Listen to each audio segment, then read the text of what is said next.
Did you know he could dance like that?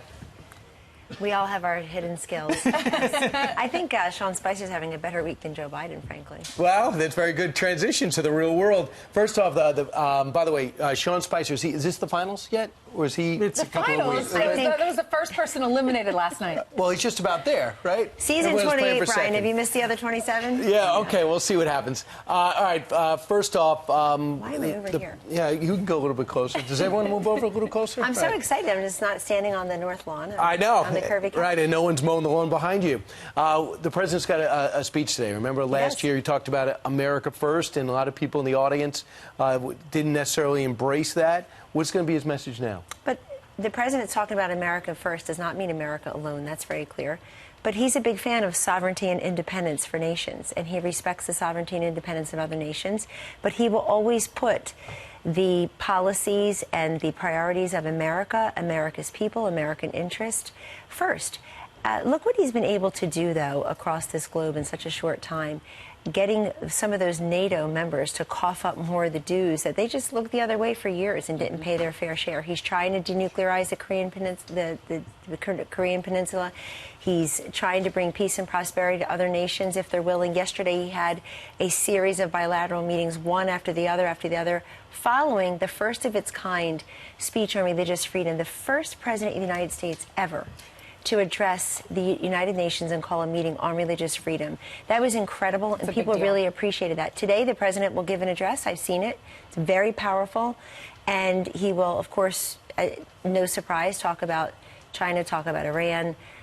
Today, he'll convene a meeting with other Western Hemisphere countries, leaders, to talk about the situation in Venezuela. Right. The First Lady and the President will host a reception for the world leaders, since we're here in New York, the host city. And tomorrow, I understand the president's going to sit down with the new president of Ukraine. That's right, he is. And, of course, that relationship has been in the news a lot. Number one, because of the whistleblower, and now the Democrats are calling for the transcript to be released. And if not, he's going to get impeached. What do you make of all this?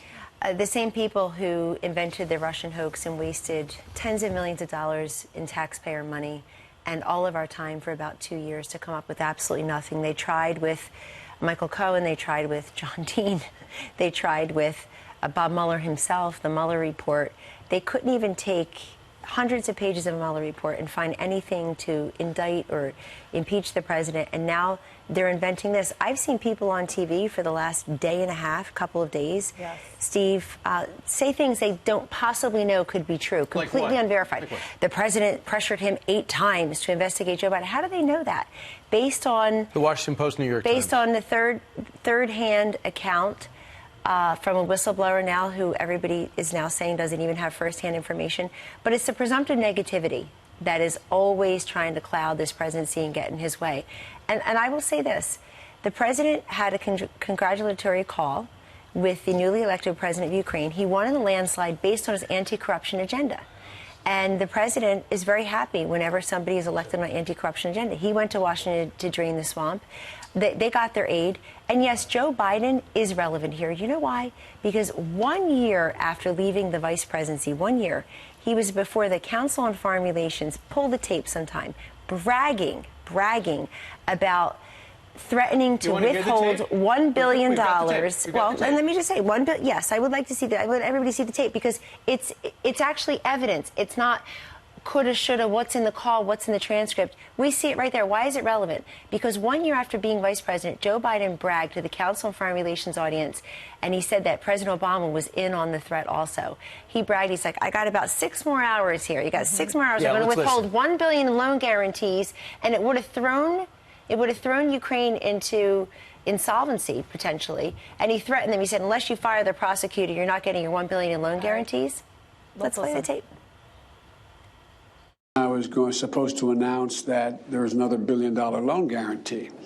And I had gotten a commitment from Poroshenko and from Yatsenyuk that they would take action against the state prosecutor, and they didn't. I said, you're not getting the $1 billion. I'm going to be leaving here. And I think it was, 6 hours? I looked, I said, I'm leaving in 6 hours. If the prosecutor's not fired, you're not getting the money. Oh, son of a got fired. But they say that this prosecutor, this is the word, that even the World Bank wanted him fired, that the whole international community wanted him fired. He was just doing the Kellyanne, yesterday, he's bragging, and they're laughing at it. And I think this is important also because the vice president, I mean, he's like a pair of Ray-Bans and a lot of comprehensibility away now. He's gone from electable to incomprehensible, and I think that's what this is about too. The media sees another Hillary Clinton in the making, and they're trying to figure out a way to prop him up.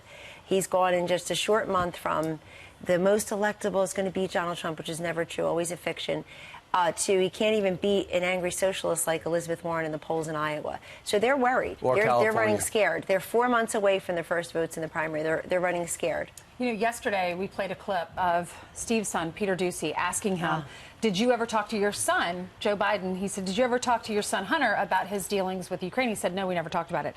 Then we read a quote from the New Yorker magazine where Hunter Biden said, yes, I remember at least one time talking to my dad about it. Then we aired that clip of him saying he got rid of the prosecutor. So he's not telling the truth. It's not telling the truth, and the fact checkers are asleep because it's Joe Biden. And they're asleep to not even check their own facts, their own reporting, when he admitted that he talked to his father. There are allegations that he was piggybacking on some of the trips with his father when his father was vice president. If the transcript exonerates the president, though, is he planning on releasing the transcript after he speaks to the UN? This president always has to weigh that against precedent and against. You don't want to have a chilling effect on other leaders wanting to speak with the president. And you saw him yesterday. He said, I hope that you'll learn what's in there. It was a perfect call. And he was asked directly yesterday by the press and answered directly, Ainsley, did you pressure the Ukrainian president about his aid to investigate Biden? He said, no, I never did that. Well, the Washington Post broke a story yesterday afternoon that said that the president told Mick Mulvaney to hold the money, $391 million in Ukrainian military aid, before he talked to the president, the new president of Ukraine. And now Fox News has confirmed that the president wanted to talk to the Ukrainian leader and say, hey, you fix that corruption thing, right? And are other countries also carrying their weight as well? That's what Fox News has confirmed. Is that how you believe it all happened? Yes. The president, in terms of the president, wanted to talk to him first, make sure that this person, the new president who won in the landslide on the anti-corruption agenda, was actually going to execute on that and keep the promises of his presidential elective platform. Look, they got their money. But Joe Biden's bragging about withholding $1 billion in loan guarantees as I'm going to be here for 6 hours, maybe then thrusting into insolvency a country next to, in the shadow of Russia. And we're the toughest on the sanctions. And by the way, you know how the president feels about everybody pulling their weight, but that goes vis-a-vis Ukraine, too. Some of our allies have not been as involved there as they could be and should be. I wanted to talk about what you're going to be doing today. You're participating in that summit on opioids and the drug epidemic, and that's been your focus domestically, but now internationally. Yes, so on the sidelines of the UN is something called the Concordian Summit. Ivanka Trump spoke there yesterday.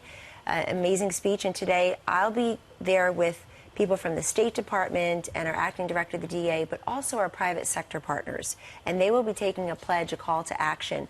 Our involvement with the private sector in stopping these synthetic drugs from coming in internationally is really remarkable.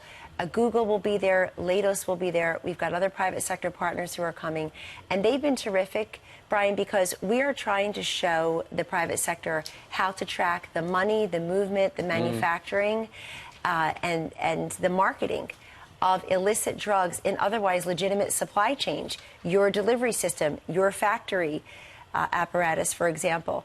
And last year at the UN, the president got 130 countries to agree to his global call to action against the new international crisis, the growing international crisis of narcotics, of illicit drugs. And today we're going to get the private sector involved. It'll be live streamed. And thanks for raising attention to that, because 70,000 Americans were killed last year. I know people want to talk about transcripts they haven't seen, and they know exactly what's happened. But I think that Joe Biden saying, I think your son won that debate, because Joe Biden saying that you're picking on his son. The Biden family business is government influence, and that's obvious. Kellyanne, thank you so much.